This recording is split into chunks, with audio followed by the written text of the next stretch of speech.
When you come with a broken foot, then you can't walk. And everyone's like, oh, let me sign your cast. But when you come and say, I'm depressed, I'm burnt out, they're like, well, pull yourself together. Hey friends, welcome back to So Frickin' Healthy, the show that serves up honest conversations about wellness without the guilt, the grind, or the green juice pressure.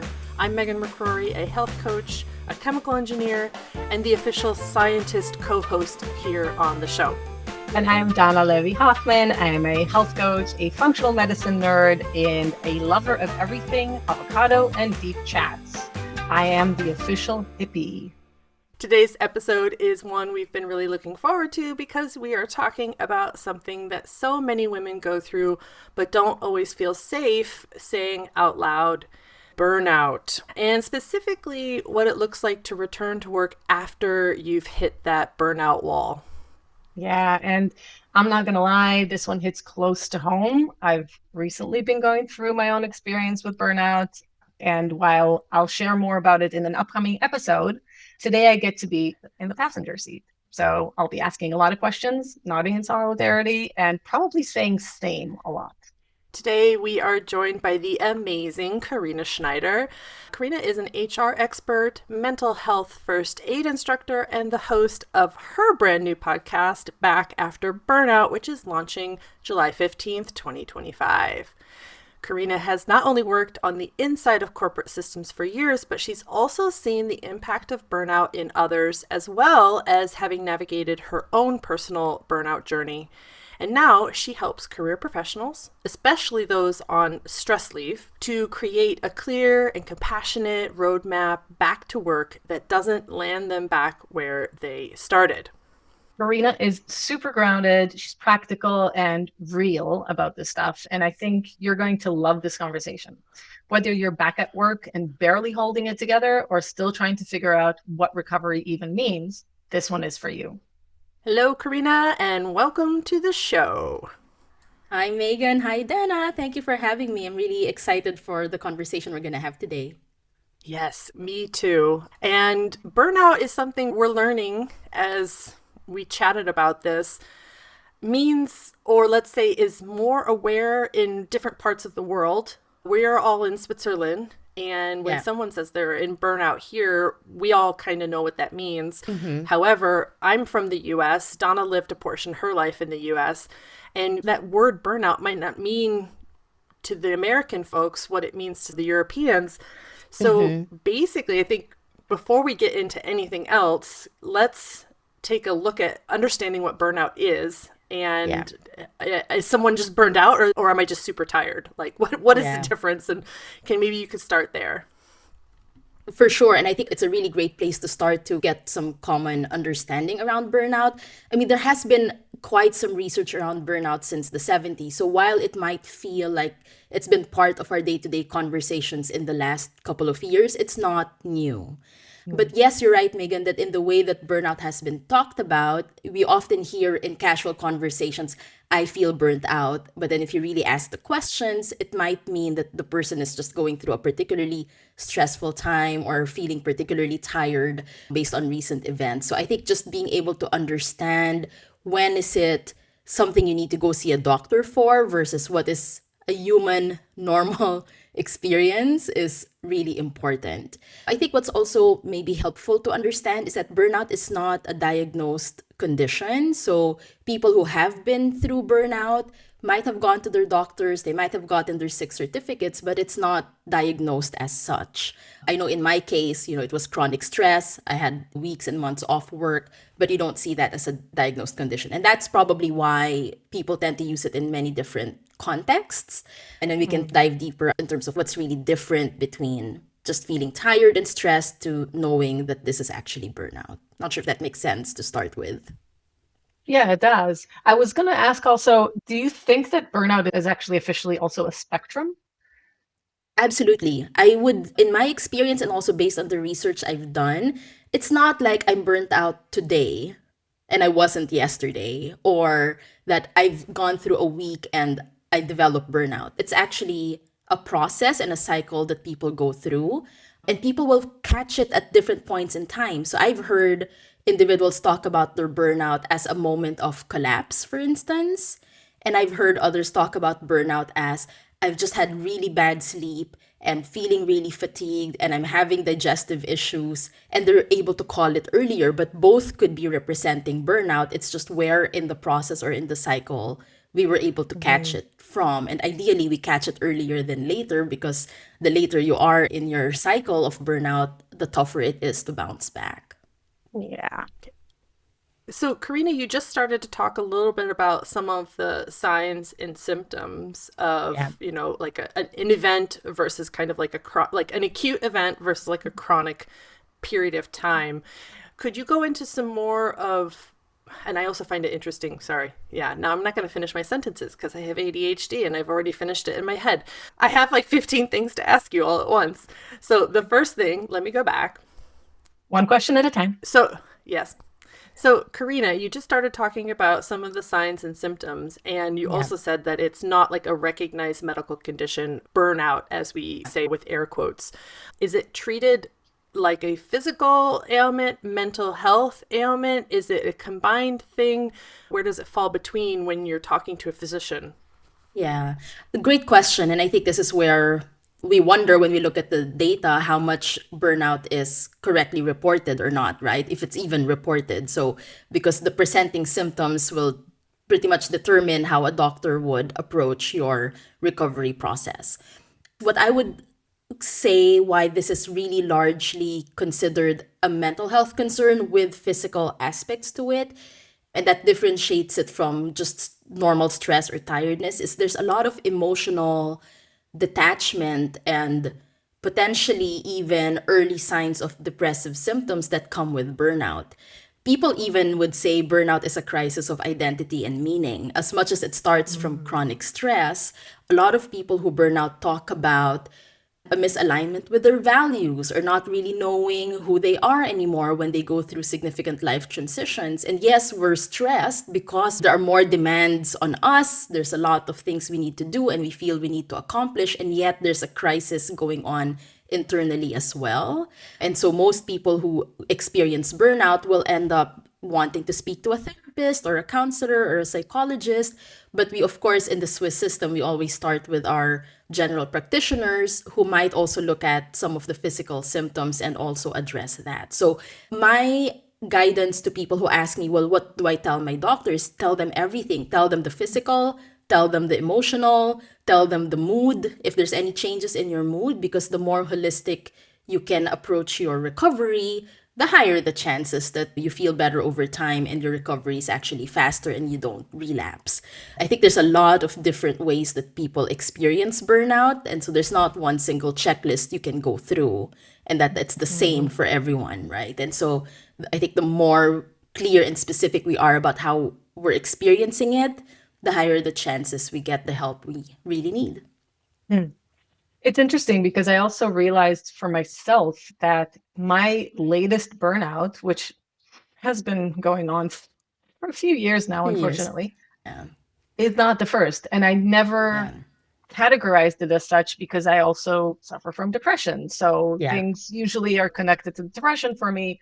But then just understanding it more and going through it so severely this time makes me understand that, oh, that time in my life, that was definitely a burnout. That time in my Mm. life, that was definitely a burnout. And that it gets worse and worse every time you go Yeah. through it, especially if you don't treat it. Donna, just a second. When you're because we've talked about depression before on the show, and we've also talked about your burnout a bit, but we're going to get into that more into another episode where we really dive into it. But from your perspective, and also Karina, because you guys have both been in there, what is the difference between being in a chronically depressed state and a burnout state? Are those things technically the same in just different words, like tomato, tomato? Or are there some distinguishing features between being depressed and being burnt out? I can tell you my experience, and then I would love to hear what Karina has to Yeah. say. My experience is that burnout is depression on steroids. It makes the depression much worse, and it's also when I'm depressed, again, it's I've been dealing with depression since I was a teen. So depression for me is something that I can still somewhat function. Whereas burnout is like depressed and I cannot get off the sofa. I Yeah. cannot motivate myself to do certain things that are really simple daily tasks. And this is again the severe burnout. I think Yeah. before it was maybe like just, ugh, I can't do this, and somehow kind of dragging myself through it, or maybe taking a little bit of a break, but obviously not enough to fully heal. Whereas a full blown burnout for me is like, wow. And Yeah. I personally feel like it really, and my husband says the same, it really changed me. Like it really, really changed me Yeah. to a point where going through the healing process is still not bringing the old Donna back, Yeah. basically. Yeah, I appreciate you sharing that, Dan. And I think it's also important for us to understand that a lot of mental health challenges have overlaps, right? And so even when we do mental health first aid programs, we always say it's important to understand signs and symptoms, but it's not our job to diagnose what it is, but we understand things can coexist. In the burnout cycle, at least based on the early research, depression usually comes towards the end of the cycle. So one of the differences, how does the condition develop? Burnout starts with stress. Depression can start from other factors and other reasons, not necessarily only stress, but the way burnout is talked about today is the assumption is somebody has been going through a chronic level of stress for a prolonged period of time that hasn't been managed, and then we go on to develop additional symptoms, including depressive symptoms as well. So there are overlaps, but the risk factors might be different, the way the symptoms show up might be different, and of course even what treatments might be at play could also be different. But yes, you will find overlaps in the experience as well. In my case, it was clearly a case of stress and years of patterns that were helpful to my success professionally. But as soon as I became a parent, and then at the same time that COVID was hitting, and then I was facing the prospect of a job loss all at the same time, the patterns that made me successful for many years just stopped serving me well. So I did go through mild depressive symptoms, but I wasn't diagnosed with depression. But it was a clear case of burnout. So there are different ways that this can play out with people. And again, we always suggest talk to your doctor, talk to someone you trust, and start there. Good. So I think like we're on a good track of understanding what it means. And I worked for a long time in the States before I moved to Switzerland. Looking back, I can probably see people who were burnt out. And in the US, it's considered a weakness to have a mental health issue. Maybe now it's different. I mean, that was 15, 20 years ago. But at the time, you could see people were having a burnout, but they weren't allowing themselves to express it. They might quit. They might blow up at work. They might self-destruct. So what is the trajectory or path that someone takes to the point where they're allowing themselves to get help? And we're talking from a corporate environment, to stop working. I think things are a little different for someone like Donna, who's not in a corporate environment, but also Right. has stress, family stress in a certain way. So I feel like those are two different types, or let's say different pathways for burnout. But let's stick Right. with the corporate. Can you explain like what happens? Like what triggers someone to say, I can't do this anymore? Is it fetal position on the couch and their husband or wife calls into the office and says they're done? Yeah, sometimes. And it's tougher in the corporate environment because there's an assumption that, yes, it's stressful and we just have to keep up with it. And a lot of high achievers, driven professionals who are at higher risk of burnout will say, I just need to keep up because this is what we do and this is who I am. And so the idea of saying, I can't do this anymore can be really difficult. And that's why when individuals from the corporate environment burn out, it's usually later in the process where literally they've collapsed. They can't get out of bed. In my case, it was a panic attack. I was coming off a 2-week summer holiday. I checked my phone for what was waiting for me the next day, and I couldn't. I had to take my phone aside. I had an emotional breakdown, and I just said I can't go back to work. So I think what that endpoint looks like, or that trigger for asking for help, will look different for different people. But it definitely is this almost impossibility of showing up again. And this I can't do it anymore kind of statement that comes out of people. If people are able to catch it earlier, normally they will probably recognize that they've been feeling sick a lot more, or they're not showing up at work because of dread, and so they're calling in sick more often, or they're making more mistakes at work, or they're not able to concentrate, and they're probably then thinking, I might need to talk to someone about all of this is unusual behavior. But I have to say, it takes a lot for someone in the corporate environment, even today, to say can't show up anymore, because it is perceived as a weakness. It's an individual issue and you need to go fix it. And I find that, with burnout, it's kind of similar with depression. You're not showing it physically. And Right. so it's a lot harder to get the empathy from your surrounding when you're not, when you come with a broken foot, then you can't walk. And everyone's like, oh, let me sign your cast. But when you come and say, I'm depressed, I'm burnt out, they're like, well, pull yourself together. Right. So, and just to quickly reiterate, because we are talking about the work world, but I find that also a lot of women, even stay-at-home moms, and a lot of our listeners are women, will experience burnout for any reason, really. Right. And there you can't call in sick. Yeah. Unfortunately, you can't call in sick. So you're kind of Yeah. stuck with what you can handle. And if you can have support from your loved ones, or you have financial means to get external support, that's great. But some people don't even have that, which makes it hard. It does, and I'm so glad you mentioned it, Dana, because I'm very curious if we were to fast forward in 5 years, how the research will talk about burnout. Because today, the definition is it assumes you're in a workplace setting, right? But you think about stay-at-home parents, you think about people who are running NGOs or volunteer organizations, or who are doing vocational work or full-time caregiving work. I wouldn't go as far as to say, well, burnout excludes them. I don't personally believe that, but that's my personal belief. But I'm really curious, once we continue to learn more about this, how we might be a little bit more inclusive in recognizing that it kind of doesn't matter. Everybody's working in some shape or form, and that makes anyone susceptible to it. Yeah. Yeah. Yeah. Yeah. I definitely agree that we need to talk about work as in things that take our energy and time. Right. Not a corporate job or self-employed people or parents even. I mean, there are people, like you mentioned, that could be full in on supporting volunteer organizations. They're not getting paid. It's still work because they're still putting their energy and time into something, hopefully into something that they enjoy, but it's still based on the person's ability to either manage their inner and outer expectations that the world has on them. It tells you, again, how they might react to more stressful situations. I don't know. Maybe you've both heard of Gretchen Rubin. I hope so, because she's a fabulous writer about happiness. And one of the things I love that I've taken away from listening to her stuff is the 4 tendencies and how people react to inner and outer expectations.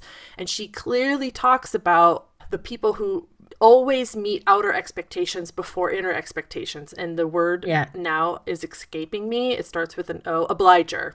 Yes. Yeah. And these obligers, because they are constantly putting outer expectations before their inner desires, have a tendency to burn out more. The managers love them because they do everything they say, right? But they're also the ones that will quit spontaneously or burn out. Versus someone who is an upholder, where they say, no, I need to do the stuff I need to do first for me, and then I'm going to take care of everybody else. But those people are the 10%ers, the type A's, where they get everything done. And somehow we all like, how are they doing this? So I think definitely understanding how you are will also help understand your burnout journey. And if you know that you're this type of person, then when you are on the road to recovery, then you can better understand how you need to potentially change your interaction with the outside world.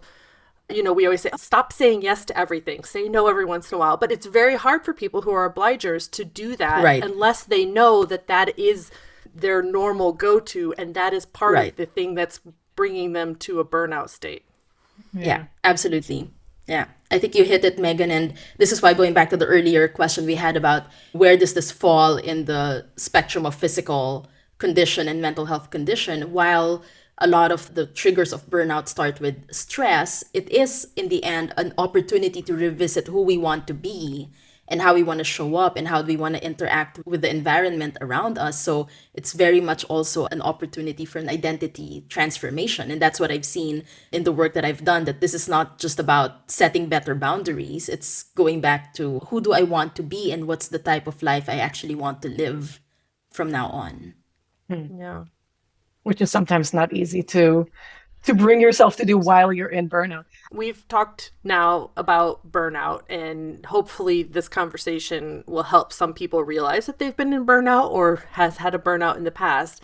So let's assume that they understand that they are in some kind of burnout and they take time off of work, whatever that means. But eventually they want to go or need to go back to work. And this return to work journey is really where you focus most of your efforts. So what do those kind of early weeks or months look like when someone starts to even think about going back to work?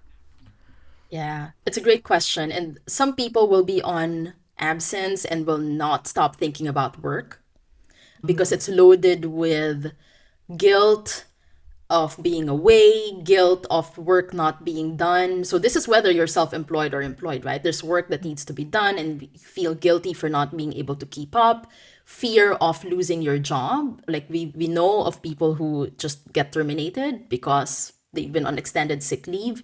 So the thinking process of returning to work tends to be loaded with really difficult emotions of fear, guilt, shoulds. I should go back. I don't deserve this time. I didn't go through an accident. I don't have cancer. So why do I need 7 months off? And it comes at the same time that they're feeling like they need to go back to work. The interesting thing is they're often also coming with a depleted sense of confidence and belief in themselves that they can do it again. So it's a very difficult experience and tension to hold of I need to go back, but can I really do this? And what if it happens again? And that can feel really difficult. At the same time, they think, when is this recovery going to be done so that I can go back to work, thinking that there's an end date to recovery. And there isn't really, right? And so those are the first types of conversations or experiences that people will have at the very idea of going back to work. And some of them will panic at the very idea of it. Just the imagining it creates a very intense emotion. So what do you recommend that people do when they first go into the workforce again? I'll take a step back in answering that question. And one of the messages I repeat over and over again, and it's my belief that the return to work process is also part of your recovery process.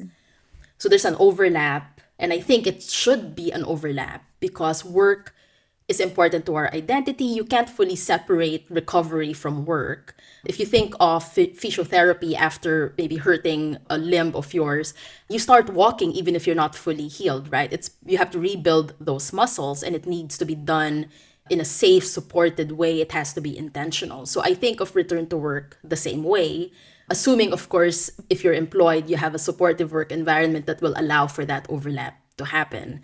Because it could work and it might not work. We don't know. And so when people start thinking about it and where do we start or how do we begin thinking about this, I remind them of that. This doesn't mean your recovery is done, because we don't know what that fully looks like and what 100% recovery actually really means. So think of this process as a way to test out what you've learned. Check if you've actually established new and healthier patterns of behavior that will serve you well when you go back to work. So there's a lot of testing and experimenting, and sometimes it goes really, really well. And sometimes it's like, oh, that didn't work. Let me try that again. Even managing energy. Remember, people who are on sick leave are away from their normal routine for months. So to go back to work into a routine, structured environment, can be a shock to the system. And we need a little bit of time for our minds and bodies to get used to that again. So for me, the conversation of return to work starts with, let's understand that this doesn't mean your recovery is done and you're not allowed to feel unwell.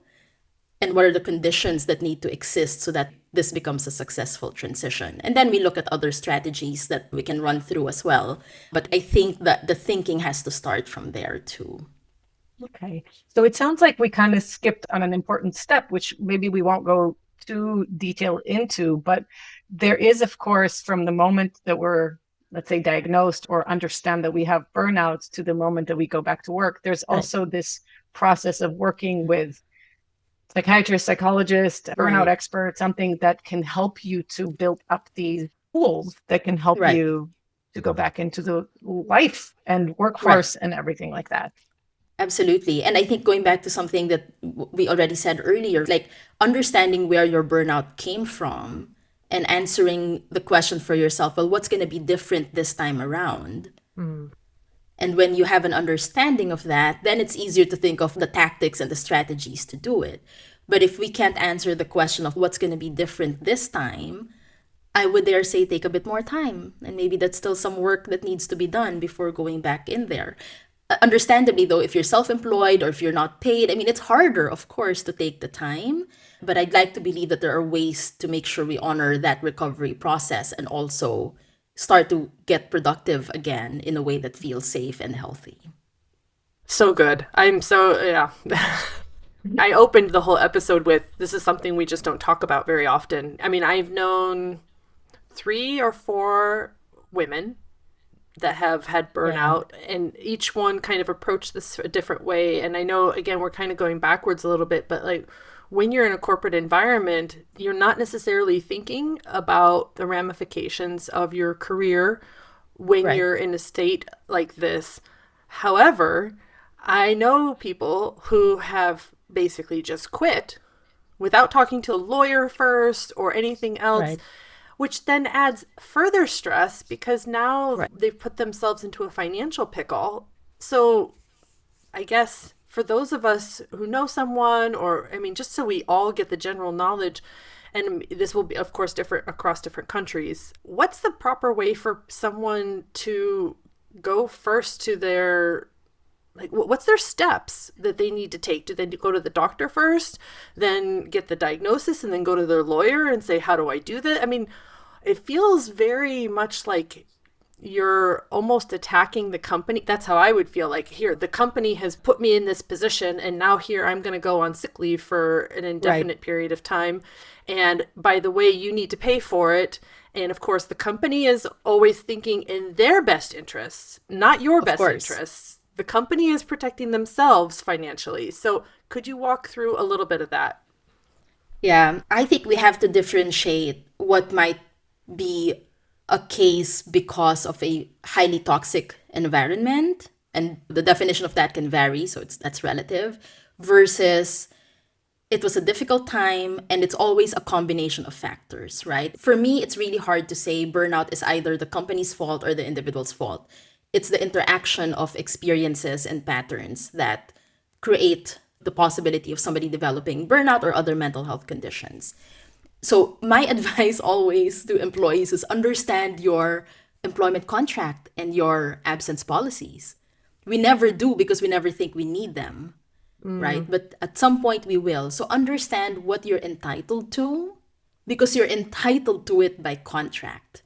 And so I'm very careful about saying quit your job and then go get help, because that doesn't really help the sense of security and stability that people will have. If job loss is at the end point of this, then so be it, right? But in the moment that somebody is struggling, whether it's for your physical health or your mental health, get the benefits you deserve in the form of whatever sick leave policies are in place and focus on the recovery first. I think the legal aspects, I think that can be rather complicated because it depends, again, on the nature of the relationship between the employee and the employer.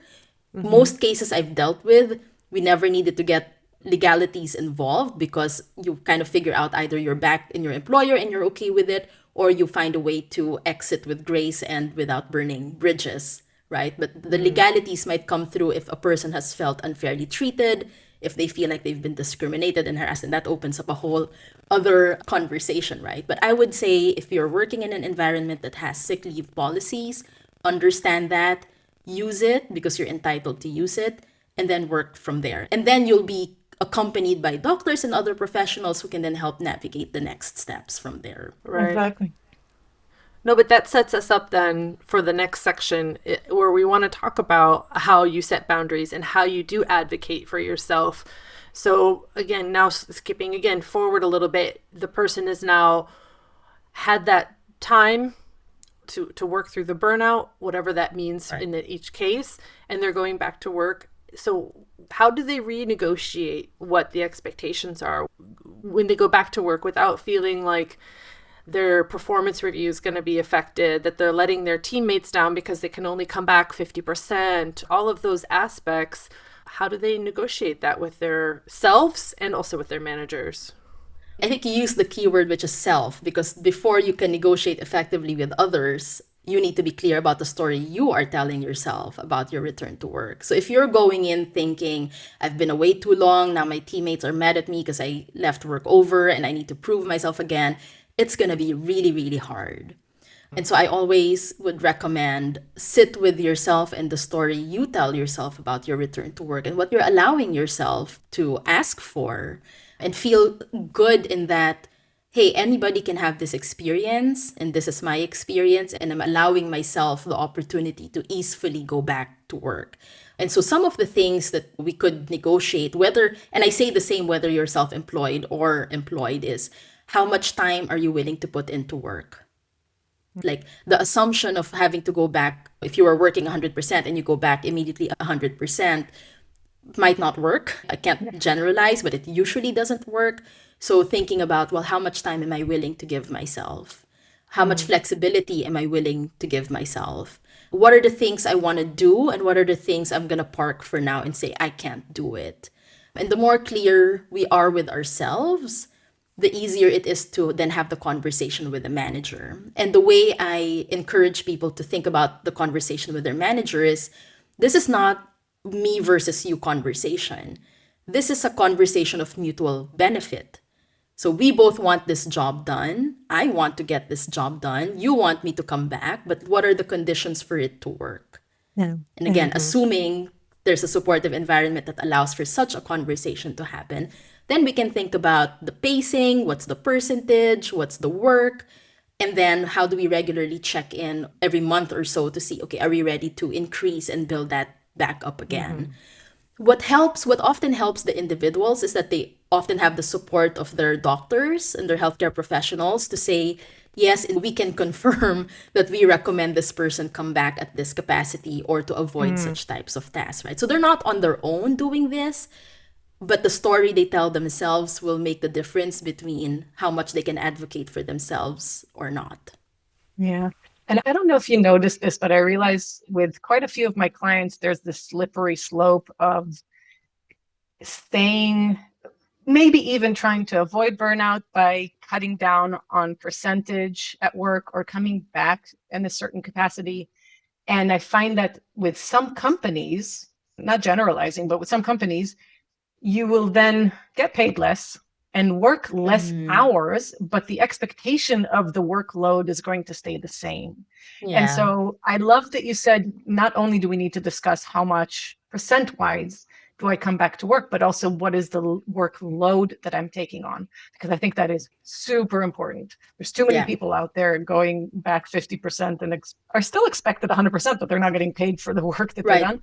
They burn out again very quickly. Absolutely. And I would dare say that the conversation about the work is much more important than the number, right? Exactly. The number is a number that represents, hey, we expect you to not put in more hours than you are actually able to. You can go in at 20%, but if your experience is so difficult in that 20%, what outcome do we actually expect, right? So the percentages are important, don't get me wrong, but it's much more important about what's being done in that time that can actually feel good for the person and can feel good for the team and the organization that they're going back to. Yeah. So, dear listeners, if any of you have been feeling seen or let's say maybe things are clicking in your brain that you're like, oh, wait, maybe I have had a burnout, or maybe I'm in this burnout, we want to make sure that you get the support you need. So always reach out to your healthcare professionals. However, if you're just interested and you want to know more, Karina is launching her new show and she's going to dive into a lot more of these topics. Karina, can you just tell us a little bit about what your show called Back After Burnout? Who is it for and what can your listeners expect? Yeah, thank you. I'm really excited to get the chance to put something out into the world about returning to work. So, who is it for? It's really for people who are worried about their mental health. They've taken some time off. They're starting to think about, okay, what's next for me, regardless of what form work takes, or even if you're not working, right? If you just want to go get back into life in the way it used to be. I trust you will find what we talk about in this podcast really, really helpful. I think this particular transition, people always say, oh, that's such a narrow focus. It's really narrow precisely because it's not talked about. We don't fully understand what happens through recovery and return to work. And so I wanted to have a space to be able to talk about not just the health side of things, but really what personal transformations happen when people return to work and how can they do that in a way that feels good, that they can feel confident, that they can feel safe. And so we'll talk about things like what productivity and how to deal with awkward conversations with your teammates who start asking you about burnout, but also deeper things like identity and self-belief. So I'm really excited about that and I hope it will be helpful to our listeners. Sounds amazing. Excellent. So if this conversation really hit home, I know I'm also thinking like, oh, wait, I think I probably also had a burnout at some point, but I didn't recognize that. I didn't think it was serious enough to be called a burnout, but looking backwards, maybe this was my version of a burnout. So if you've been running on empty, if you're wondering how to actually go through this process, this journey, make sure you take some breaths. Breath work is always, always important. And just know that you don't have to do this alone. There are a lot of resources and people out there to help you. Yeah, totally. And as someone who's been in it and honestly still finding my way out of this, just hearing that other people have been through this does make a huge difference to me. So please don't push these feelings aside. You do deserve the support. So please go ahead and get that support that you need. Yeah, Donna, you were really good about telling your core people, like you made a WhatsApp group and we're like, this is the Help Donna chat. And I was so proud of you. I'm like, way to go, Donna. Way to just really ask for help and tell people this is where I'm going to ask for help. This is the channel that I can manage during this time. So if you really want more support and guidance and how to do this return to work journey, just make sure you go subscribe to Karina's new podcast, Back After Burnout. The trailer is available now, so you can already subscribe, and the first full episode will drop on the 15th. However, if you're listening to this in the future, you don't have to wait. You can go now. Every episode is packed with something actionable and super doable. So if you're looking for clarity or just need to know that you're not alone in this, go subscribe to Back After Burnout. It's out July 15, and trust us, you'll want this podcast in your library. We'll put the link in our show notes just to make sure you can't miss it. And like always, podcasts are best shared with the people that you love. So if you know somebody who would like this episode, or know somebody who would enjoy or get value out of Karina's episodes, make sure you share it, because sharing is caring. And you're awesome when you share things with friends.